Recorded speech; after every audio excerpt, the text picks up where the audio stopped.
आज आपण एक अगदी सिंपल इंटरेस्टिंग एक्झाम्पल डिस्कस करणार आहोत की जे तुम्ही बऱ्याचदा डेली लाईफमध्ये ऑब्झर्व सुद्धा केलेलं असेल. त्यासाठी एक पाण्याचा ग्लास आणि एक स्ट्रॉ मी घेतलेला आहे. सपोज हा स्ट्रॉ मी या पाण्याच्या ग्लासमध्ये टाकला आणि तुम्हाला सांगितलं तुम्ही काय नोटीस करता ते मला सांगा. या ठिकाणी जर तुम्ही केअरफुली बघितला, स्ट्रॉला जर तुम्ही दोन पोर्शनमध्ये कन्सिडर केला, एक पोर्शन की जो हवेमध्ये आहे आणि एक पोर्शन की जो पाण्यामध्ये आहे, तर या ठिकाणी तुम्ही बघू शकता आपल्याला दिसत आहे स्ट्रॉ बेंड झालेला, किंवा मी असं बोलेल की स्ट्रॉ मला स्ट्रेट दिसत नाही. हा जो सरफेस आहे त्या ठिकाणी स्ट्रॉ मला डिफॉर्म झालेला दिसतो, बट ॲक्च्युअलमध्ये स्ट्रॉ तर सरळ आहे. मग असंही आपल्याला का दिसतं याला आपण रिलेट करू शकतो रिफ्रॅक्शन ऑफ लाईट सोबत. What is refraction of light?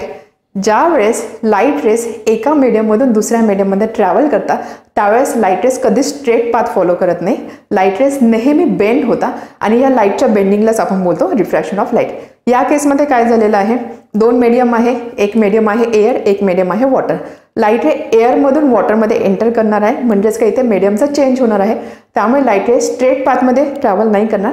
Light ray change of मीडियममुळे बेंड होतील आणि ह्या बेंडिंगमुळेच आपल्याला असा भास होतो किंवा आपल्याला असं दिसतं की स्ट्रॉ स्ट्रेट नाही आहे तर स्ट्रॉ बेंड झालेला आहे.